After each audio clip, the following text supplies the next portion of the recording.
Hello and welcome back to the channel. This is the second in a series of flies that I'm tying that I've devised over many years and have proven to be really consistent fish catchers, at the same time being easy to tie and using a minimum of materials. This next one in the series is the Skinny Damsel. It's really effective when fish have got fed up of seeing the bigger tadpole type damsels. The hook in the vise here is a Kamasan B120 in size 12. I'm going to use UTC in red as the thread. I'm first going to lay down a nice even bed of thread for the lead to sit on. I like the UTC 70 because it lays very flat. You can spin the bobbin to make it a lot narrower and have a much more of a corded feel to it. So it's a really versatile thread. I use it quite a lot really.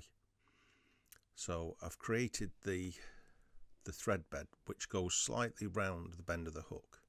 I'm using 0.4mm lead wire as the main weight for this fly.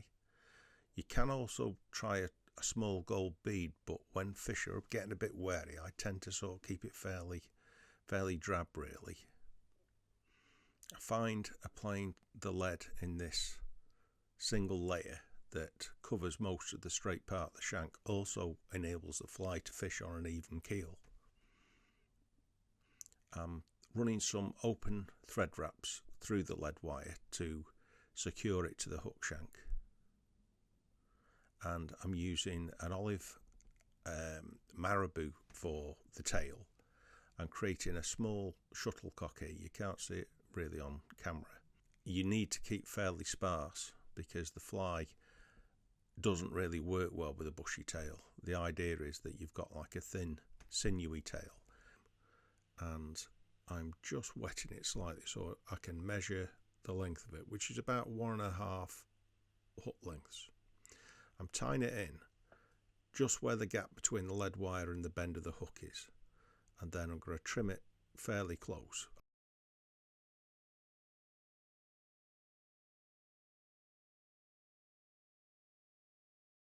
I could have done with being a little bit closer there really, but I did want to make sure that I trapped down all the fibres.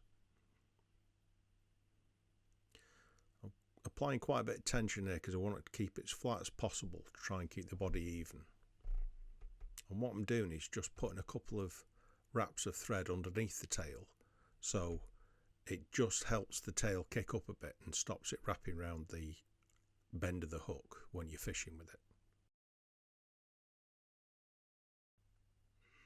I'm now going to select some gold wire. It's pretty fine, this wire, because I don't really want it to show through that much. The idea of this fly is it's quite low key and subtle.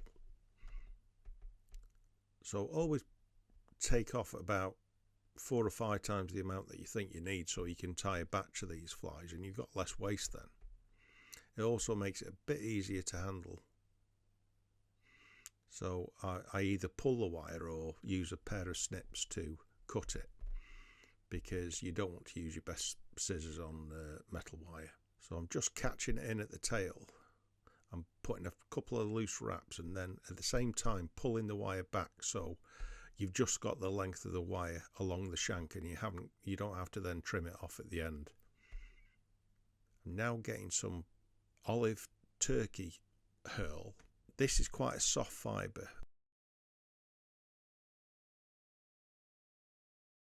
I've tied that in quite tight again, trying to keep everything nice and flat and filling in the gaps. I'm just going to add some clear varnish. This will help with a couple of things really. It'll seal the lead wire and stop it from moving, and it'll also strengthen the quite delicate fibres of the turkey. So I'm just wrapping that round there. You don't have to be too particular with it.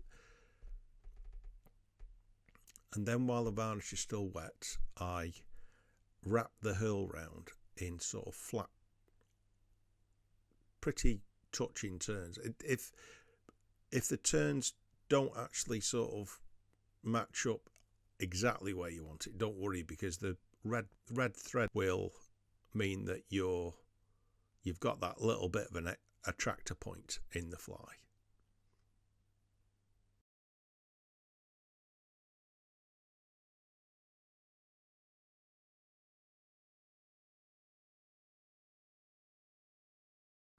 Now what I'm going to do now is apply a counter rib of the gold wire quite closely together really. Again, it's just acting to strengthen the body of the fly, but also it just gives you that little subtle shine coming through. Right, now when I'm tying off the wire, you'll see that I take it slightly past the body, pull it back again, and then put about 4 or 5 wraps over it. And then I'll helicopter the wire off rather than using expensive scissors or anything like that.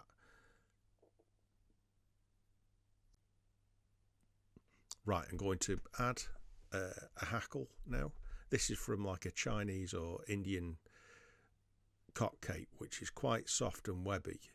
It wouldn't be your ideal choice for a dry fly, but for this it's ideal. I'm just trying the hackle up against the hook first to make sure that it's the right length. You want it about the length of the hook shank really, or a little bit shorter. It's a bit like tying a cruncher if you've ever tied one of those.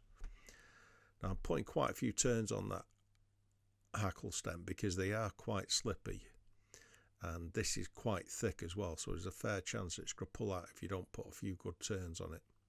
And the UTC, while it's a great thread in many ways, because it does tend to lie flat, it can slip a little bit.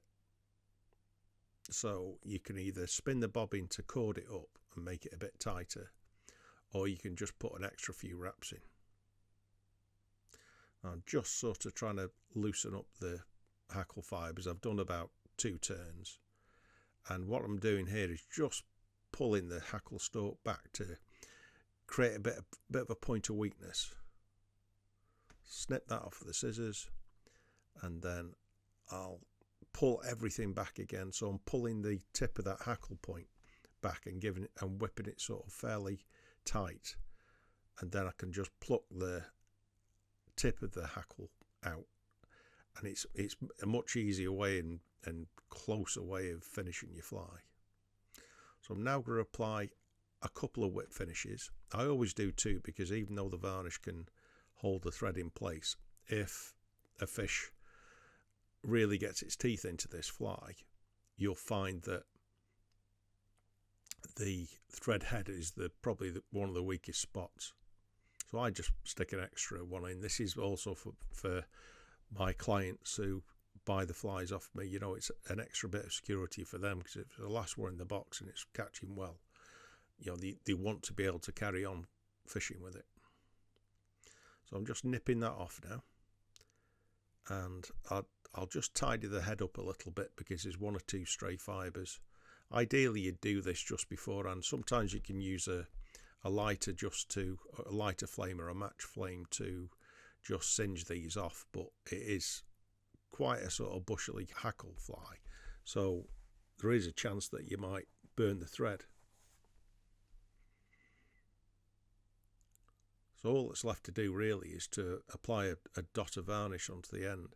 Now if this fly was unweighted, I would put a little bit of black varnish in, because I like all my leaded flies to have a red head, whether it's the thread itself or whether it's just applying a drop of red varnish on there. So we're at the end of the video now. I hope you've enjoyed it. I hope you've maybe picked up 1 or 2 tips from it. This fly is a really consistent catcher of fish on all still waters that I've fished, you know, from small still waters to large reservoirs, and it's a great change fly. If you find that you're catching fish on bigger flies and they suddenly become shy, make sure that you put this one on first. You can tie it in black and brown and hare's ear colours, all sorts really, but I found this is the most effective. I'm sure it'll be as successful for you as it has for me. Please also subscribe to the channel, it really does help it grow. That's it for now.